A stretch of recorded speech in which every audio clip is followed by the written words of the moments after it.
All Agree. right. Let's move on to the running backs.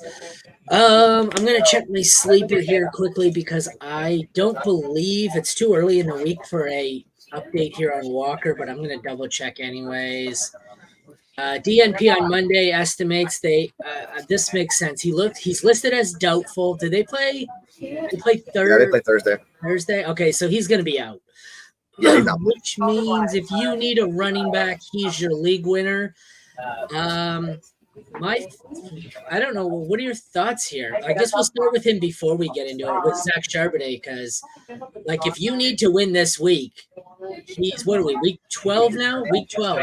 If you're in a must win, he's basically a drop all your fab budget scenario. You agree? Yeah, him or Singletary would be the two running backs that I'm going all in on those guys. Because at least you're getting upside, and we've seen Singletary in that offense. He looks really good. It's funny that it says Denver on your thing, even though he plays for the different team. But yeah, like they're both like he's Hey, being a much better running back. What did I do? First, Devin Singletary. It says he plays for Denver as opposed to Houston. Fuck me. It's not a big deal. Stories. No, it's That's right. annoying Jordan as Love shit. plays. I'm OCD, Jordan and Love- my little mistake is annoying as shit. That bothers the hell. Aaron, Jordan Love plays for Denver too, up above. So we're all good. We're just giving everybody. Denver gets all the mediocre players. So if they suck, I must have just put them on Denver. That's fair. I guess so. Well, the thing is, like Singletary's been good this year. Hey, we got a comment by the way. I'm gonna pull it up. Yeah, our answer questions. They traded Jefferson and Nico for Amon-Ra. Like, yeah, I don't mind this deal. Don't hate it. With like it's a premium because you're paying Nico, but like you're getting Amon-Ra, so you're getting a guaranteed.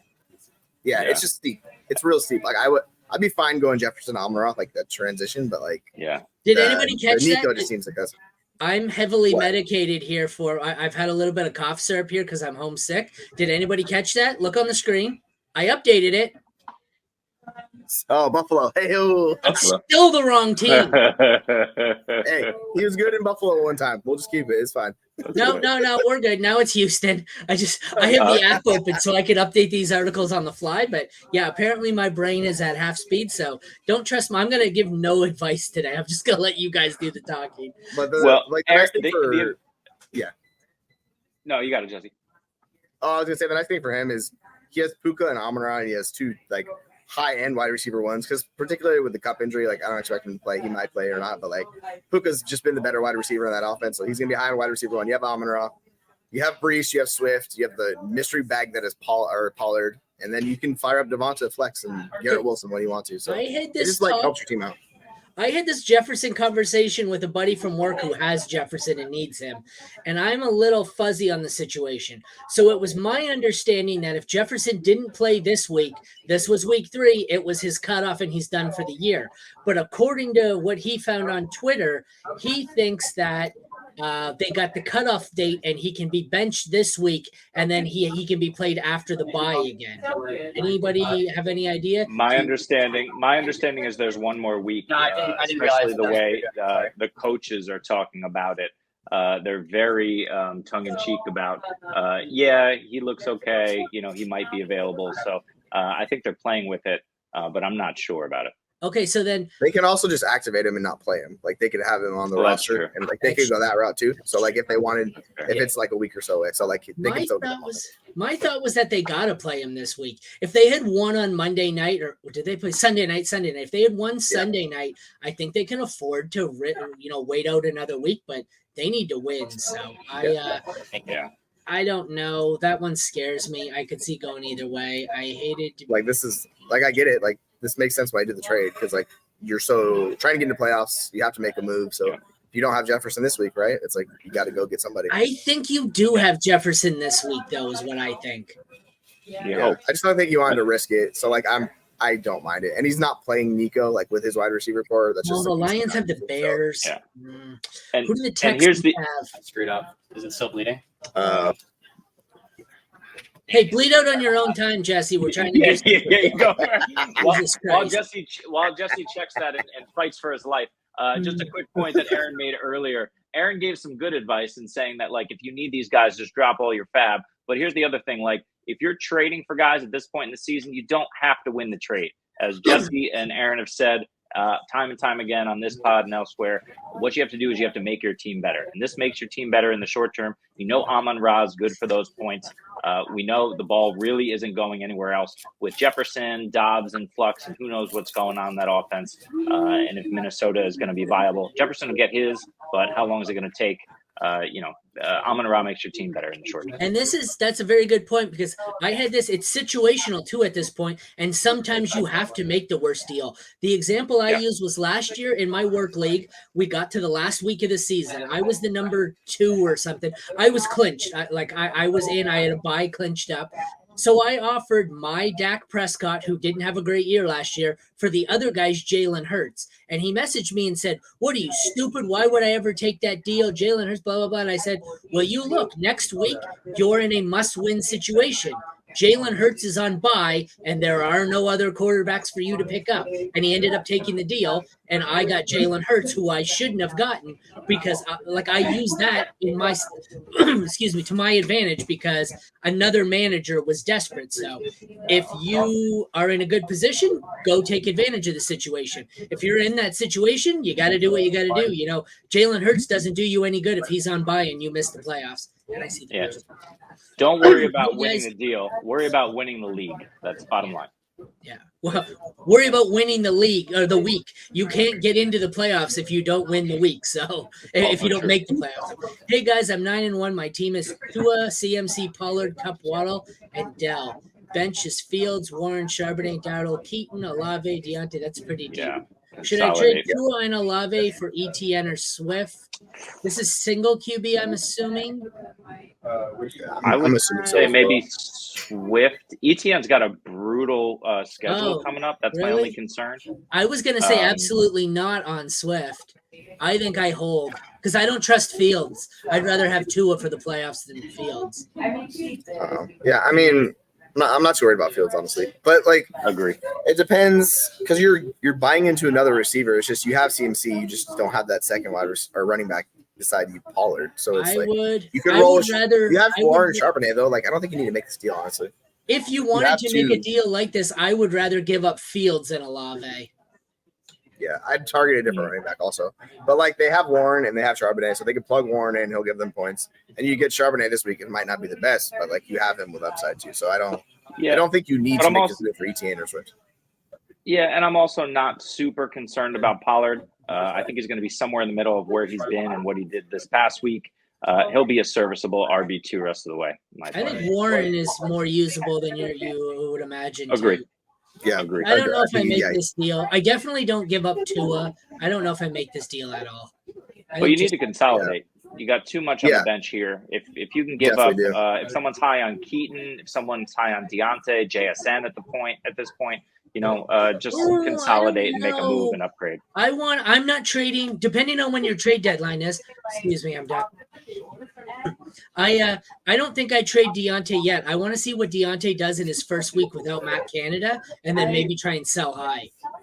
I'd aim to upgrade your wide receiver room or your running back room on one of these. Like the Olave deal, you could just upgrade Olave's position to a better wide receiver. You don't have to go after a running back, but like you also have Waddle, who's super interesting. He's up or down. He got the cup injury, so like I'm trying to get true difference makers, and Olave is not been that. So like I'm trying to go higher. So like go for one of those top 5 wide receivers, see if you can do it. Yeah, and I'm looking at desperate teams too. Like if a desperate team has someone like Keenan Allen, right? I'm good packaging Olave and Deontay on the Matt Canada firing hype, and trying to go after a guy like that to upgrade if a guy needs a 2-for-1 deal, especially in redraft, you can get that done. That's exactly it, man. If your trade deadline doesn't end like until after next week is a great week, man. There are so many people who are going to be in must-win situations in the middle of Bipocalypse or Bimageddon or whatever. I think it's absolutely just a great spot. All right, we'll get into the rest of the running backs as my voice fades here.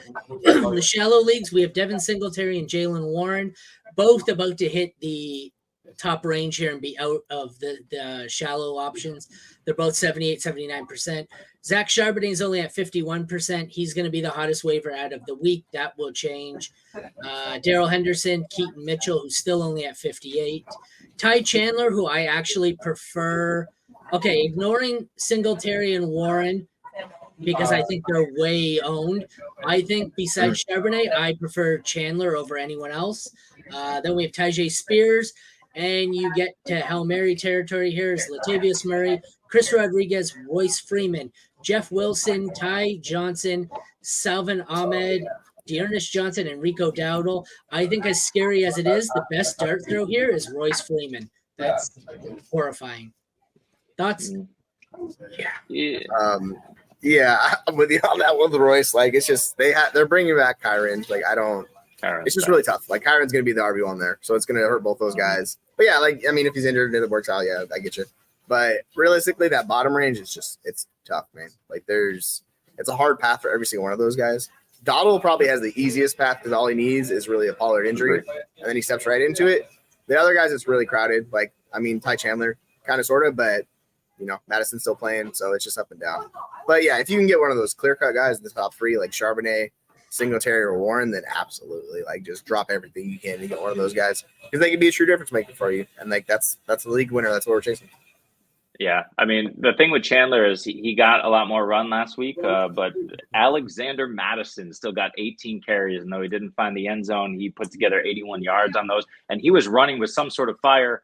Probably because he realized he's about to lose his job because he's looked terrible all season. But yeah, I don't really want any of those guys in the bottom. Like you hit the nail on the head. Rico is probably the guy I want most, especially because Dallas has such a good schedule. He could just come in for mop-up duty a few times here and get you flex level points. I would prefer Henderson over Royce Freeman just because of their roles in that offense. With Kyron coming back, it's more likely that he's taking over the Royce Freeman role in the goal line stuff, but you just don't know there. So, yeah, I agree. The top level looks great. Charbonnet could be a league winner. Keaton Mitchell is even really interesting. He's vying for more touches. So, if you have to bet on anyone, I guess it's Rico. And maybe I go Tajay Spears over Ty Chandler personally.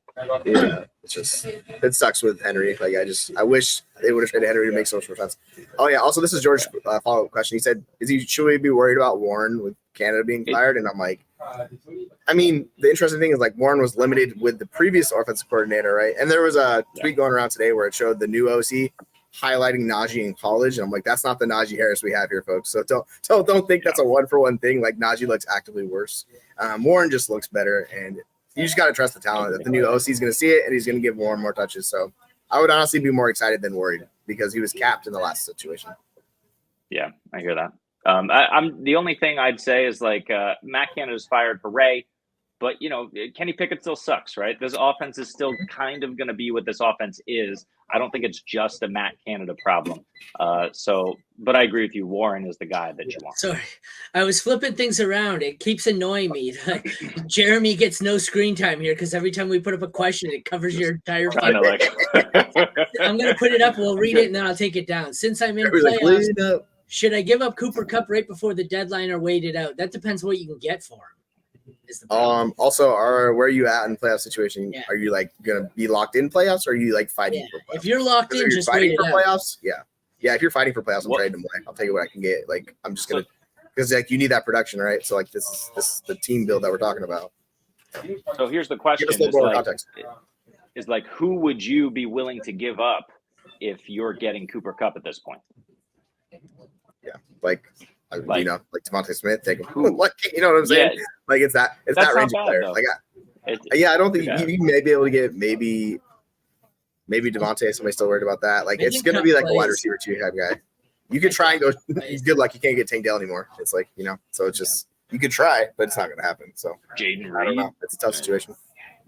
Yeah, like I said, like you said, it goes down to where you are in the standings. I think Kupp plays, so I'd rather hold on to him. But if you are in win now at this point, it all goes out the window. You do what you got to do. If you got to give him up for a wide receiver 3 who will play, tied for first right now, just hold on.